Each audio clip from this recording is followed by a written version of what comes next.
I am Puss in Boots. There are countless movies within the Shrek franchise, and let's face it, as great as some of them are, they started to wear thin a long time ago. We've already had a Puss in Boots spin-off movie, which was fine, but felt that it lacked that magic that was captured so well in the first two Shrek movies. When Puss in Boots: The Last Wish was announced, I wasn't in the biggest rush to watch it because it sounded like just another addition to an aging franchise. But is this latest DreamWorks movie really dead on arrival, or does it breathe new life into the franchise?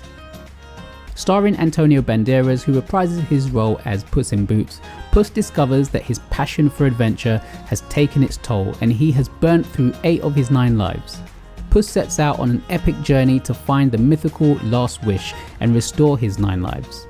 Before I move on, I will say this movie has an all-star cast: Olivia Colman, Salma Hayek, Wagner Moura, Ray Winston, Florence Pugh, Harvey Gillen, and they are all great in their respective roles, with Moura and Gillen really stealing the show in the scenes that they're in. Okay, so I'm just gonna get this out of the way right from the outset. This movie should not be ignored. I had such a great time with it. It's hilarious from start to finish, while at the same time telling a more mature story as Puss comes to terms with his ego. It's a story of facing death and embracing the life that you have, inspired by old Western movies. The first thing you'll notice with this movie is the animation, which looks beautiful, slick, and more expressive than what you'd be used to with the other Shrek movies.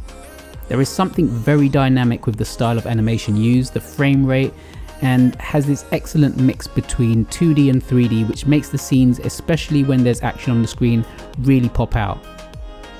The main villain, who is a large grey wolf who stalks Puss throughout the movie, is perfect. He is a great depiction of death and really brings a sense of fear whenever he's on screen. In the end, Puss in Boots: The Last Wish made me want to revisit this world and all the characters we've come to know and love in the Shrek movies. It had me laughing from start to finish, and I think is better than the first Puss in Boots movie. It most definitely breathed life into the franchise for me, and with this style of animation, I wouldn't say no to seeing more. Puss in Boots: The Last Wish is out in the UK cinemas February the 3rd, and it gets 2 thumbs up from me.